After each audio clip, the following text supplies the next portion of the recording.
Joe, look at this.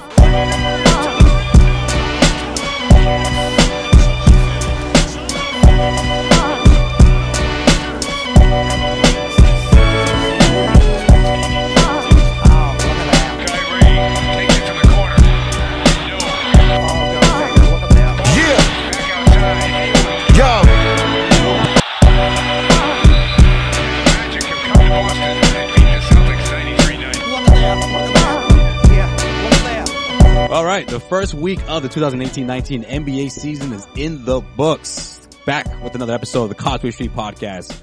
It's me, myself, Joe Sway Pavone. Got Sean Dutra in the building. Hello, everybody. Yeah, two-man crew for this episode, but the Celtics are now a 500 team. Who could have predicted this, Sean? I'm throwing the towel for the season, bro. Stick a fork in them. They're done. Your look ahead was completely off, Sean. You misfired on this one. You said that they would win all 4 games, and you were off. I was. You were off by 2. I was. I wish I said they were going to drop that game against the Raptors. I thought they would, but I just didn't say it. I did predict Geno night on opening night. I did predict that. You nailed that prediction. That's true. Did predict that. Yeah. The rest of it, not so much. But so the question is, I guess, are you concerned about the Celtics?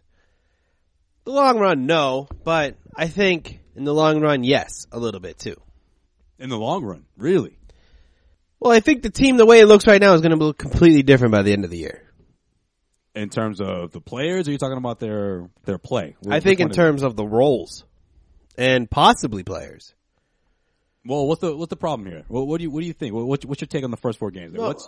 What's been the reason why they lost to a team like the Orlando Magic? So, how does that happen? And I think lost to a team like the Toronto Raptors too. They should have beat the Raptors that game. Come on, that's a good team. They should have beat the Raptors. The Raptors came to play that night, but they should have beat them. You're still going to. They still should have beat them. You're still hating on the Raptors right now. Yes, you can't let a guy like Fred VanVleet hit big shots. No, you can't let the entire team commit on defense the way they did because of who? Kawhi Leonard, the guy we've been talking about. Here's the problem. Kawhi Leonard's influence is going to be the difference between what we saw last year and what we saw this past week. Like, and listen, you talked about this last week at the Harp. They were already a great defensive team last season. Now with Kawhi Leonard, you see everyone on a whole different level of focus on the defensive end. Right. I'm not trying to give Kawhi Leonard so much praise. Like him being on the team has made everyone buckle down defensively.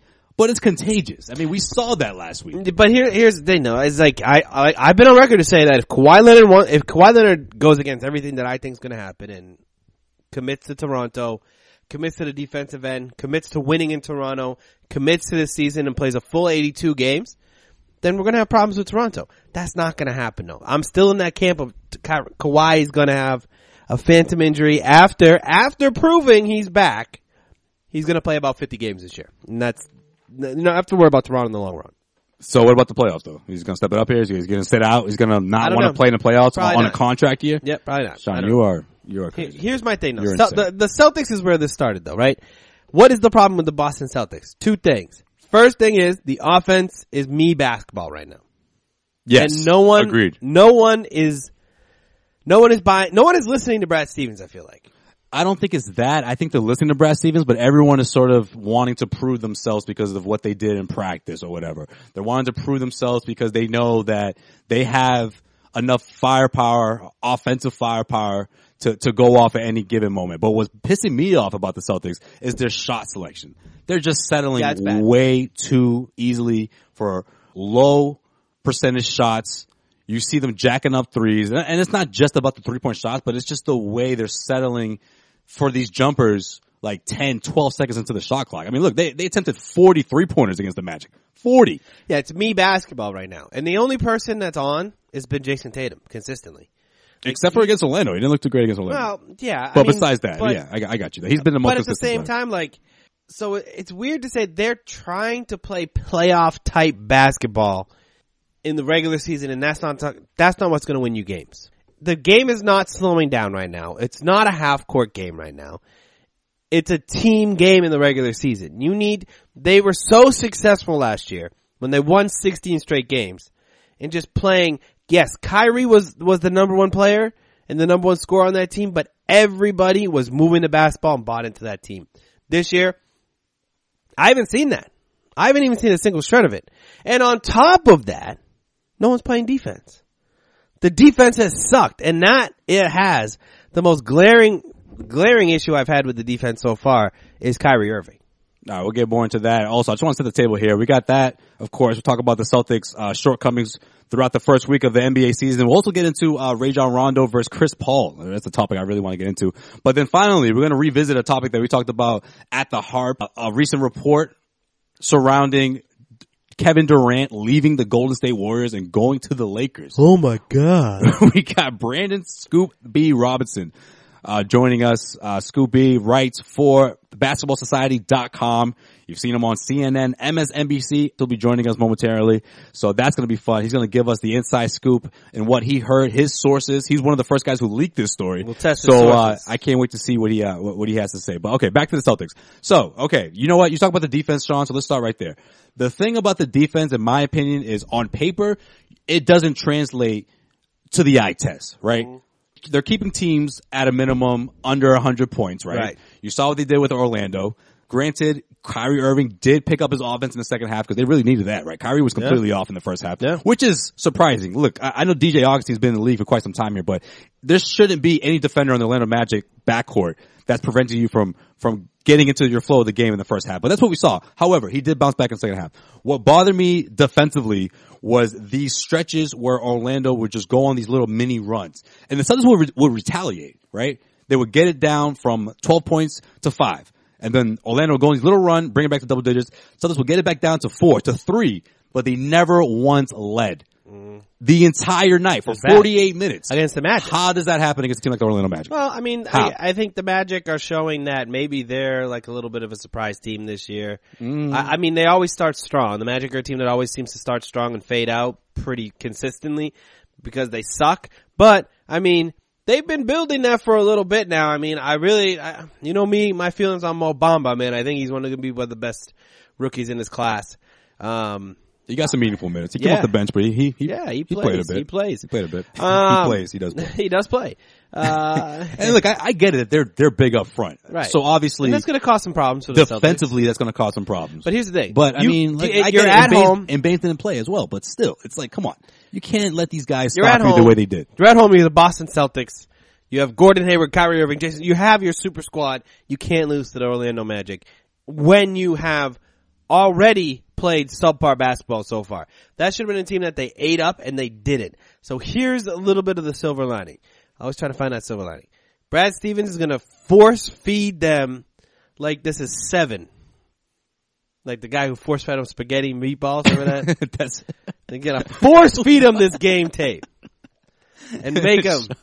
Sean, you're sick, man. How do you think of that? Like, how does that pop into your head when you're talking about the Celtics? That's the most fucked up scene of the movie. It is. No. Well, actually, that's the end. What's in the box? The end. Yeah, the box. I'll tell you a funny story, actually. I was walking.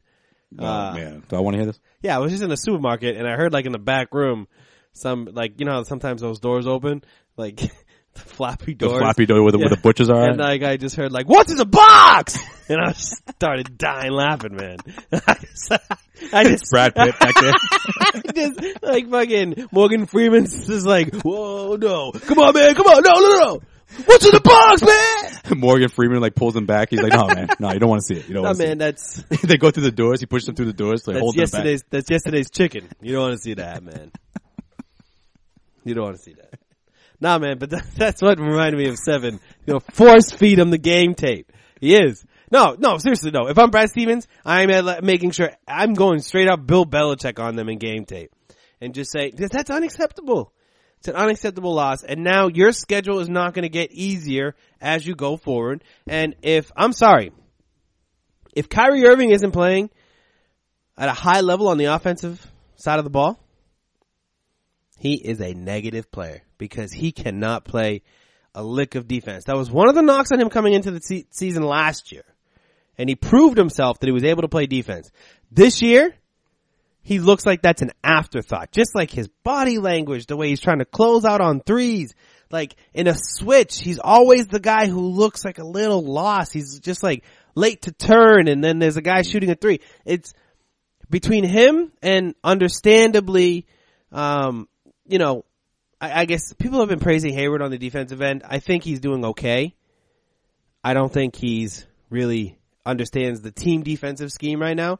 And, you can give Marcus Smart all the praise you want. Kyrie's had a couple steals. They're playing me basketball on both ends of the floor. And that's what the problem is. You're going to see some steals, but they're not playing good team defense at all. And as weird as it sounds, team defense is all about the individual. So if one person isn't buying in, i.e. Kyrie, and even Marcus Smart at times, it seems like they're not going to be able to stop anybody in the Eastern Conference. Well, Kyrie Irving actually addressed his defense after the game, after the Orlando Magic game. He actually talked about how he vows to become a better defender. That's his goal this season. He admitted that at times, can't get much worse. Throughout his career, he has quote unquote coasted by on the defensive end. What's your reaction to that? Is this Kyrie Irving we know that since the beginning of the season or since before the season even started, Kyrie's been very open and been letting everyone know what's going through his mind here. What's your take when you hear him say something like that? Is this obviously, an excuse? In my opinion, one, it's a sign of maturity. Not a lot of all-stars out there. Come on, Sean, you gotta give this to him. Not a lot of all-stars out there would flat out admit that he was coasting by defensively because obviously of what he's able to do on the offensive end. So now he's putting himself in a position, he's putting himself in a space where it's like, I'm on the spot here. You have to see results now because I just told you that sometimes I don't play 100% on the defensive end. Yeah, sure. He did put himself on the spot, especially now. I'm not going to look at him as he's under a microscope now. Yeah, definitely under a microscope. You're going to make sure. He's always been under a microscope. Well, but when you put yourself, when you admit that you're like, hey, I've been half-assing on the defensive end. But you know what that is, though? You have to step it up on the other side. You know what that is though? No, that means he knows he's not right on the offensive end right now. That's why he's saying that. It has nothing to do with a renewed commitment. It just means like, hey, right now, I'm going to tell everybody that I'm committed to defense because I'm not scoring the basketball like I should. Yeah, but Sean, you don't think if he really wanted to, he can go out there and drop 35 any night? You don't think if he really wanted to, he could be selfish and just say, look, I'm going to go do my own thing? Right now? This whole thing is No, calculated. I don't think so. Why do you not think that? Have you seen him? He's missed wide open layups, wide open jumpers. He's not looked good. Like, you need to hit your shots to get 35 points. He's not taking 25, 30 attempts here. He's been sharing the wealth. He's making everybody else getting involved. He's been putting people on the spot to contribute. New York Knicks, that's a great example in itself. What happened in New York? Jason Tatum goes up, misses, gets the ball back, kicks it back out to Kyrie. Kyrie kicks it right back to him, and what happens? Jason Tatum gets a fadeaway. The go-ahead shot, the dagger, if you will, puts them up by 3 points. You know what I mean? Like, a year ago, Kyrie Irving would never do that. Kyrie Irving would be like, I gotta close this one out. I just gave you an opportunity, now it's my turn. No, he went to him twice. You know what I mean? Like, I just think guys like Jason Tatum and Hayward, of course, of all people, that's the one that they really want to implement and make sure that he's feeling comfortable down the road or, within the foreseeable future. But I think if Kyrie Irving really wanted to, he could go off, but he's trying to get everyone involved because he knows for the long run, that's what it's about. Right. For the long run, you need has to be on the same page. Everyone has to be involved. I think you need to give Tatum his due, right? You need to give him his props, and Tatum was the best player on the court that night in New York.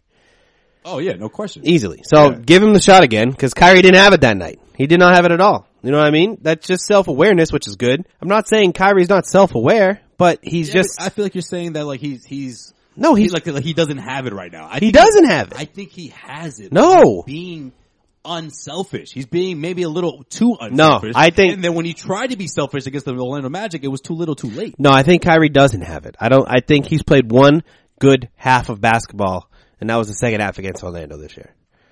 That's the only good half of basketball he's played all season. Through 4 games. Tell me I'm wrong. I'm not. What's the big problem here? Do you think everyone just has to get on the same page here? I think it'll work out. I think continuity is just it's going to take some time, right? Yeah, I think at the end of the day, this is why we're lucky we don't have a Luke Walton or a coach, a Steve Kerr. Because if this type of stuff happened where the players weren't figuring it out, then I think you would have seen Golden State have a lot of issues. But the players took initiative to figure it out there. So, I think you're going to see the brilliance of Brad Stevens. And you know what? I'm not going to lie. I wouldn't be surprised at all, if you saw Kyrie miss a couple of games here. Just get healthy. I feel like he's not 100% healthy. Like something's wrong with him. Like, cause you know who else has been subpar through the first 4 games of the year? Your boy. Jaylen Brown. Yeah. Where is he? I think he's been the weakest league in the start. Where is he? Yeah. What has he done? Yeah. Nothing. He's invisible. He's in a hard spot, man. I'm telling you, guys like Jaylen Brown. He's going to get phased out. No, he's not going to get phased out. This is the thing. Guys like him and Kyrie, they're in a tough spot because Kyrie wants to facilitate at a level where everyone can eat, everyone can produce. And when we're talking about someone like Jaylen Brown, his touches have diminished more than anybody's touches. You know, you look at the postseason. I mean, he was getting as many touches as Tatum. Right, but here's the thing. He knew coming into the season that things were going to be different. So, what? Like he just because he's not getting enough touches, the touches he does get, he's not looking good. Like he's there's something there, confidence wise, that I'm a little concerned about. I mean, Kyrie will figure it out if he gets healthy. Like if Kyrie gets healthy, he'll figure it out. Sean. He's not healthy right now. He is. No, he's not healthy. Fine. I swear to God. And if he gets healthy and cuts his hair, he'll figure out, oh, hey, actually. Wow, I should have saw this coming. I'm surprised you didn't start off with this. Yeah. Here we go. I'm telling you, went to a unkempt. Went to a 6-year-old birthday party. This person doesn't listen to the podcast. Just talking about the Celtics with them. Talked about 2-2, not very good. He's like, yeah, Kyrie's not playing very well. He needs to cut his hair. And I go, what does that have to do? I literally looked around and I was like, are you fucking with me right now? And he's like, I just met this guy. I was like, you're like, do you listen to podcasts, man? Are you trying to show me? He's like, no. I was like, he's like, I don't even know he had a podcast. But yeah, I think when he lets his hair go, he looks like he's not trying. I was like, my man, that's it. Your favorite guy at the party? No, literally, yeah. You hung out with that dude all day. All day. You were drinking IPAs with that dude. Nah, man, not IPAs, man. After that, you just start doing heroin together, What? 6-year-old birthday party. Shit gets crazy there. You just take it to another level there. Yeah. Some crystal meth on the side, Before we switch gears here, Terry Rozier played 15 minutes. Is that a matter of them facing the Magic, a team with a lot of athleticism and height, or is Brad Stevens just really trying to switch things up here and put Terry Rozier in a space where he's like, okay, I'm going to monitor your minutes closely, and you're not going to play close to 20 minutes every single night like you used to? Yeah, I think. Which one is it? I think it's. I don't think it has anything to do with the Magic. I think it was probably just like, let's just try something different here. Let's try to put Marcus Smart out there a little more. Let's maybe try to get Jaylen Brown a little more involved. I think there's going to be some growing pains. More defensive lineup out there. There's going to be some growing pains. Because, I mean, Robert Williams got play. Daniel Tice played, To me, it was more of a height thing, but it could have been a defensive scheme overall. Could be. I don't know. I think that having two superstars on the team that aren't 100% healthy to start the season is probably going to put him in a lot of different spots right now, making decisions on playing time for guys. I mean, you talk about Rozier. Look at Marcus Morris too. Like, slow start for him. A lot of players other than Tatum, and no one's been talking about Al Horford, but Al Horford's been solid. Rock solid. See, I thought you were going to go the other way. Because defensively, he's been easily the best defender for the Celtics. All right, we'll be right back with more of the Causeway Street podcast, but I want to take this time to talk to you about 4hims.com, a one-stop shop for hair loss, skincare, and sexual wellness for men. Did you know that 66% of men lose hair by the age of 35? Are you one of them guys? Most guys don't even know that they're going to lose their hair until it's too late. But with 4hims.com, they'll make sure that you're ahead of the curve. And right now, our listeners can get a trial month of Hims for just $5 today. That's right. Right now, while supplies last, see the website for full details. This will cost you hundreds if you went to a doctor or pharmacy. But head to 4hims.com/street. And you can get it for just $5. That's 4hims.com/street. FORHIMS.com/street. Get yourself signed up for just $5, Sean. Trust me, you don't want to be the guy who's bald already and then gets the hair stuff done. You don't want to look like LeBron James, right? No. Yeah, that's LeBron James, man. You want to be the guy who has maybe, a slight receding hairline that's unnoticeable.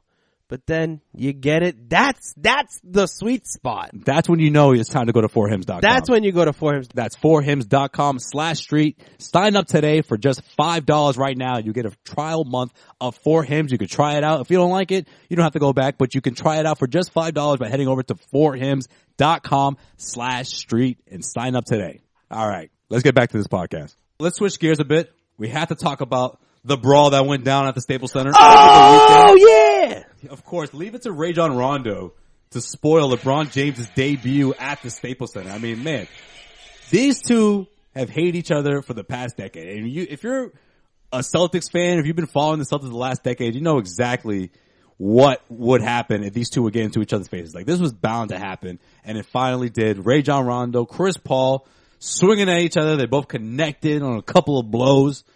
Sean, I'm just going to flat out ask you the question that everyone's been talking about. Spitgate. Did Rajon Rondo spit in Chris Paul's face? I hope he did.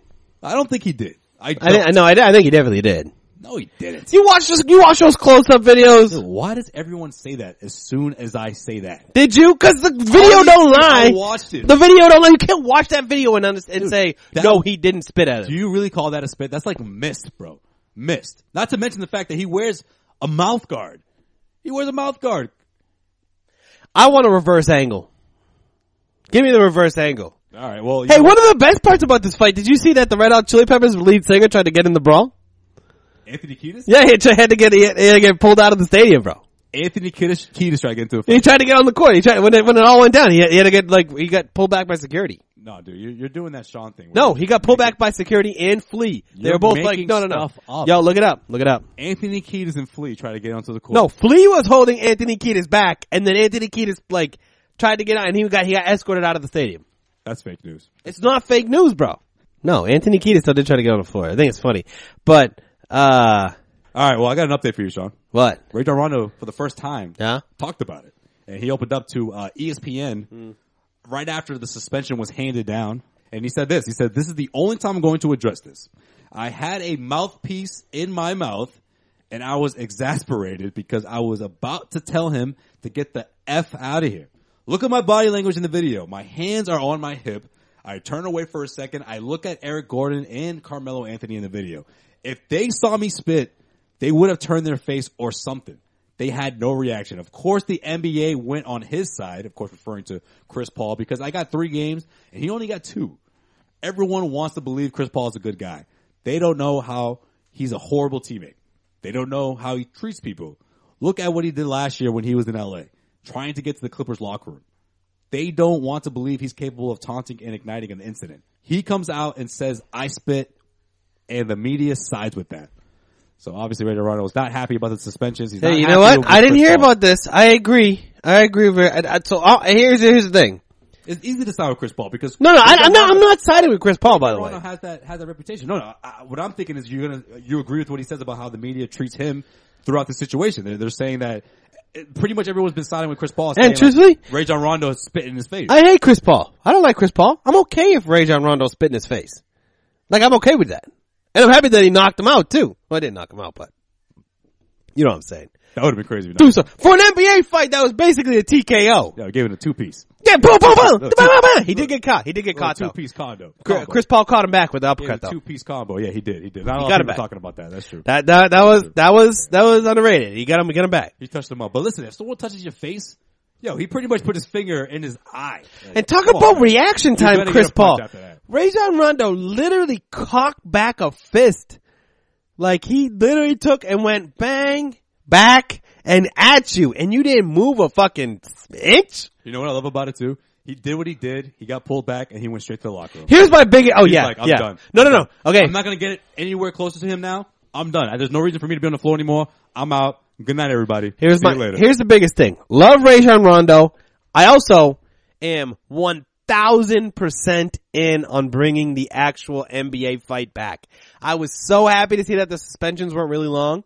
And you know what? Now, if somebody wants to fight somebody, throw a goddamn punch. Get suspended for 4 games. That's it. You're fine. Yeah, I love how Brandon Ingram was like the Steven Jackson of You know who his punch reminded me of? Remember when the Malice in the Paris, when Jermaine O'Neal almost punched that fan? No, I'm talking about Steven Jackson when he was just laying people out in the Malice in the Paris. To me, that was his role in this fight. He was just laying people out. Okay, here's the biggest takeaway from this fight, though. Again and again, LeBron James proves to be the biggest fraud and pussy in the NBA. Yeah, what do you mean? How are you not gonna go after? How are you so concerned about? Oh, my best friend Chris Paul. That's your teammate. That's Rajon Rondo out there. You have to defend your teammates, LeBron James. You are the guy that went to LA. you didn't go to Houston. You went to LA. So guess what? When you're going up against Chris Paul, you have to have your teammates back. If they all fucking want to fight Chris Paul, guess what, buddy? You're either pulling Rajon Rondo off the fight or you're getting in the fight. You're not pulling Chris Paul away from the fight to avoid this. Come on, man. It's not worth it, bro. It's not worth it, bro. Come on.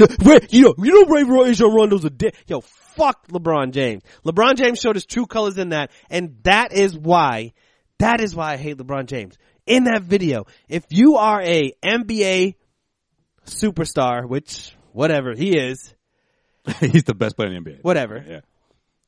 He's never going to be respected by people like me and by, I think, the Rajon Rondos of the world. And I think, like, you know, people that are sort of real and not fucking weird as fuck.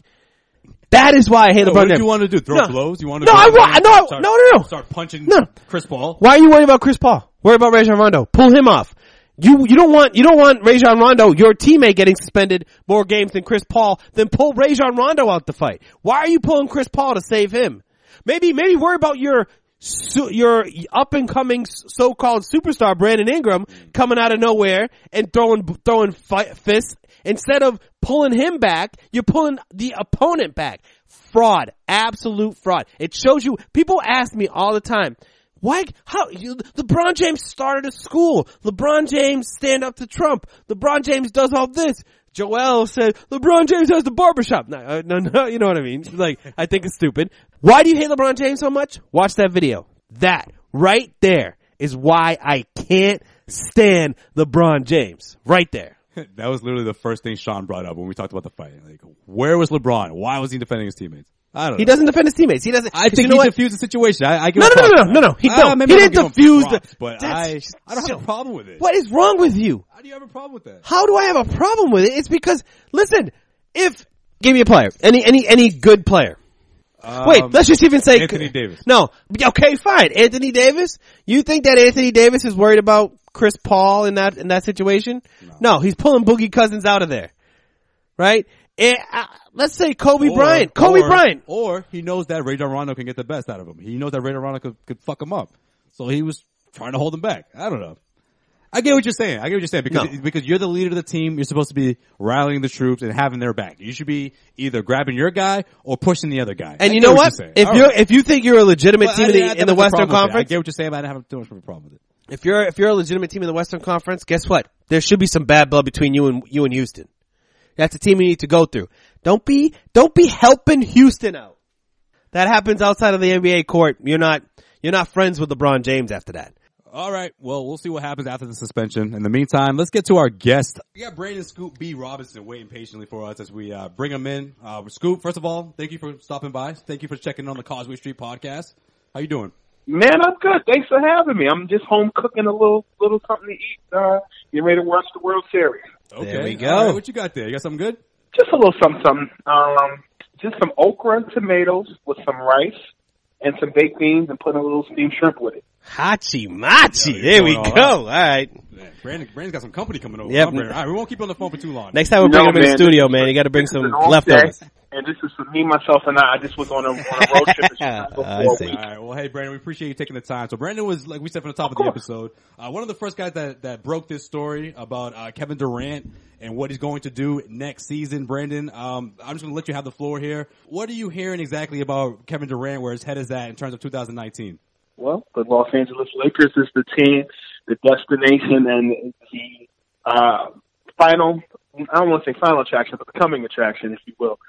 It's La La Land, LA, Hollywood. And got a tip from a source of mine in September that kind of broke the internet, and I found a lot of trolls and people and some of the thoughts that they had, but sticking with my source, and that's what I was told. The biggest thing is teaming with LeBron and winning some championships for the foreseeable future.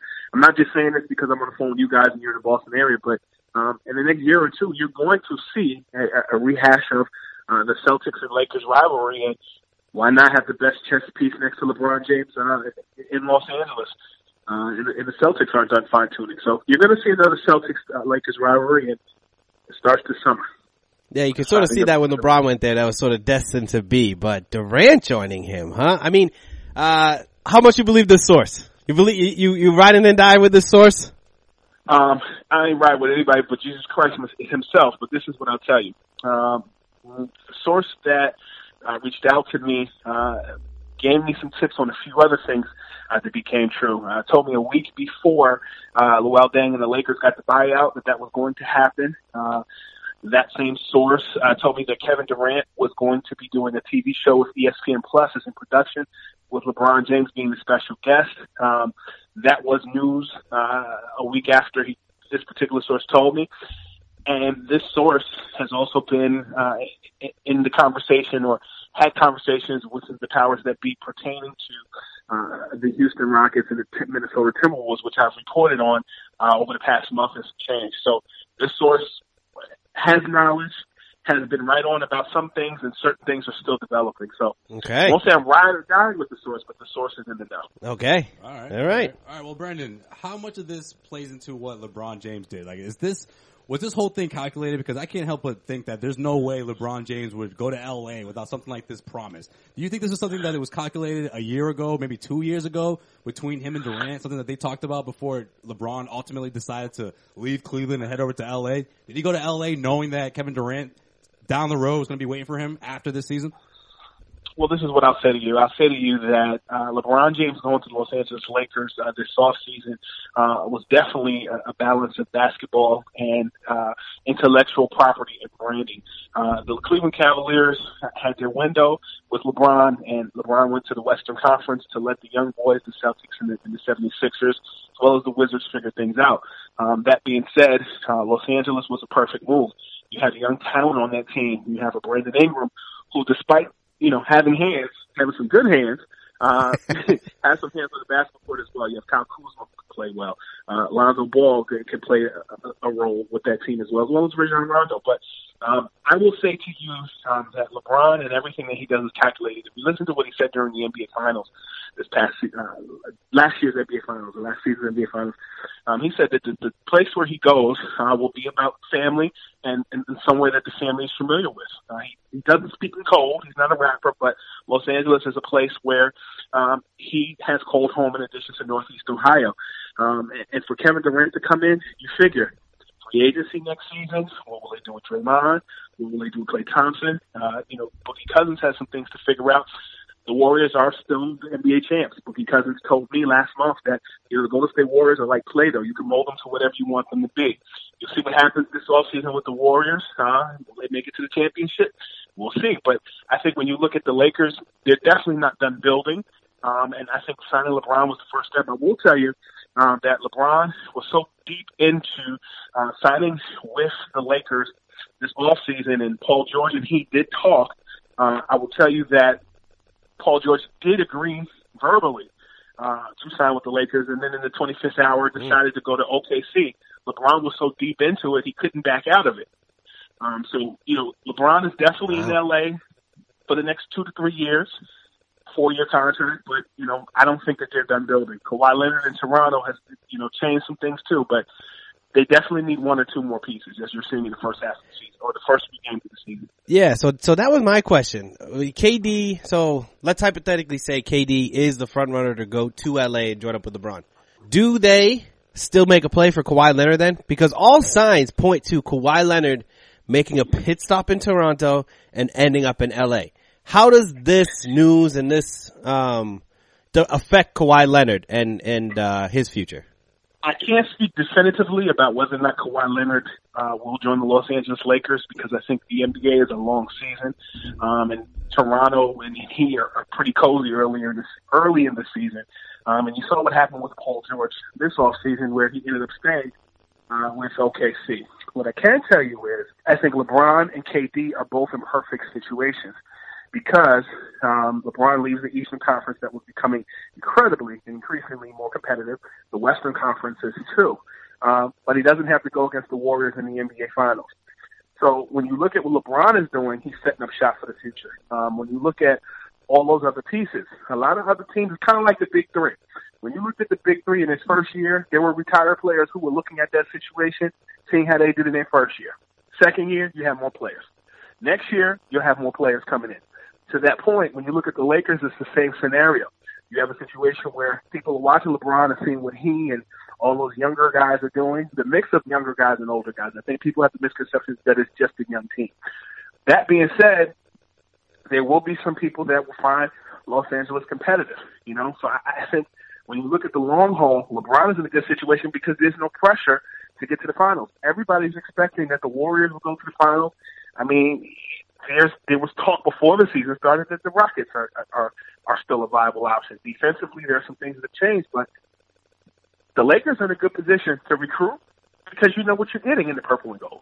How much does legacy play a part in this? Because we all know that, I mean, if we're talking just from a basketball standpoint in terms of free agents making decisions and changing teams, there's no other two athletes, I should say, actually in professional sports that receive more criticism than LeBron James and Kevin Durant. What, in your humble opinion, what is it going to say about these two guys if they were to join forces and compete for a title together? What does it say about their legacy? You know, I'm still in the camp of a believer that LeBron James does care about getting the ultimate title of being called the greatest basketball player of all time. And I think in his mind, if he wins 2 or 3 more titles and comes anywhere closer to Michael Jordan than he already is, I mean, he's halfway there. I think that's going to, in his mind, solidify himself. What does that mean for a guy like Kevin Durant? Because obviously Kevin Durant is going to be a career that's going to, you know, continue after LeBron James is done. Do you see Kevin Durant someone that's going to set up shop in LA and sort of bridge the gap between now and the next generation? How do you see things playing out? Well, let me ask your first question about the legacy. I think that fans' perception of legacy and players' perception of legacy are two different things. I'll give you an example. Mm-hmm. When I was in grad school at Hofstra University, I did an independent study on guys like Jeremy Tyler and guys like Brandon Jennings who bucked the system and, you know, found ways to get into the NBA without doing the one and done. I interviewed sneaker great or sneaker deal maker, kingmaker, Sonny Vaccaro. And he said to me, you know, Brandon, players like Charles Barkley, players like Patrick Ewing, players like John Stockton and almost Kevin Garnett, as well as Karl Malone, all were loyal to one team and didn't have anything to show for it. He said to me, and this was in 2010, he said, the next generation of players that come are going to be as loyal. So he said, you look at the John Walls, you look at the Brandon Jennings, you look at all these guys that were coming in next, the Derrick Roses, etc. They are looking at brand and they're looking at championships, and the money is not as much of a part of it as people think. To that point, when you look at Kevin Durant, he made a power move based upon what he saw. He went to the Warriors because it allowed him to preserve his legs, preserve his career, and to get other opportunities in Northern California. When you look at LeBron, when he left Cleveland the first time, he went to Miami. There's no sales tax. You know, he was able to build with his friends and to win championships. All that wear and tear on your body for what? To kind of paraphrase Chris Brown, these teams ain't loyal. You know, when you look at a situation where LeBron's decided what he's doing for what's best for his family, he's in control of his destiny. The World Series is going on right now. You guys are Red Sox guys, I'm sure. Kurt Flood, he was a guy who was able to dictate his free agency based upon making decisions for him. I think people criticize Kevin Durant and LeBron James for making moves that are best for them. I also think that LeBron James gave up that whole chasing Jordan's legacy a long time ago. Because number one, LeBron is not Michael Jordan. Number two, LeBron plays more like Oscar Robertson and Magic Johnson than he ever did Michael Jordan. That's true. And three, I know for me, Dr. J gave the baton to Michael Jordan as this innovative player, right? My opinion, Michael Jordan gave the baton to Tim Duncan, but he's a big man. There was this gap. Was it Kobe? Was it Iverson? Was it this person? LeBron James is this generation's Michael Jordan because he did it his way in a way Michael could have never done it. Number one, no, he didn't win 6 championships, but he's been socially conscious. He's built schools. But also, Michael made it possible for someone like LeBron or Kobe or even Allen Iverson or Derrick Rose to have the sneaker contracts that they did. I think oftentimes when we make comparisons, because that's what makes people comfortable, they're not clear-cut comparisons. LeBron is LeBron. Michael is Michael. Magic is Magic, and Dr. J is Dr. J. So I don't think that those players look at legacies as much as they think. Like, I don't think they go to bed at night and say, hey, dang, if I go here, what are the fans going to think? Because the fans don't pay the bills. So I think it's a little different. I don't think that they're consulting with fans when making their decisions. They're making decisions for what's best for them and their families. So, yeah, I guess I get it. I mean, it's two sides to that fence, right? I mean, you look at, like you said, the Ewings, the Stocktons, the Malones, absolutely beloved figures in that city because they were so